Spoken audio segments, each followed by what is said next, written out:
Autoriteti kombëtar i ushqimit në Shkodër ka bllokuar 124 kg mish për shkak se ishte pa vulë dhe certifikat veterinare. Përmes një njoftimi zyrtar për mediat, AKU bën me dije se në kuadër të zbatimit të urdhrit të drejtorit përgjithshëm për monitorimin e situatës së sëmundjes së murtajes të krymitantët e vegjël, ka ndërmarrë kontrolle intensive në subjektet tregtuese të mishit. Gjatë inspektimeve të datave 21 dhe 22 qershor, trupa inspektuese e Drejtorisë Rajonale të Shkodrës ka konstatuar shkelje të rënda në 4 subjekte tregtare që operonin në kundërshtim me legjislacionin në fuqi. Në subjektin e parë janë bllokuar 12 kg mishi pa vulë dhe certifikat veterinare dhe u ndërmor masa ndëshkimore 100.000 lekë gjob, ndërsa në subjektin e dytë u bllokuan 7 kg mish pa dokumentacion të rregullt dhe u morë e njëjta masa administrative me gjob.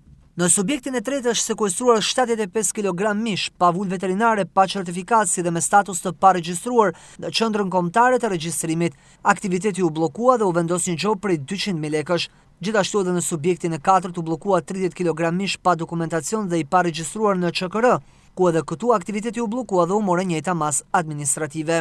Në total në të 4 subjektet rezulton të jetë bllokuar 124 kg mish, ndërsa vlera totale e gjobës arrin në 600.000 lekë. Autoriteti kombëtar i ushqimit rikujton rëndësinë e respektimit të standardeve ligjore në tregtimin e produkteve me origjinë shtazore, si dhe një masë thelbësore për garantimin e sigurisë ushqimore dhe mbrojtjen e shëndetit publik. Kontrollet do të vijnë në gjithë vendin për të parandaluar dhe ndëshkuar çdo shkelje që cënon interesin e konsumatorëve, thuhet në përmbyllje të këtij njoftimi.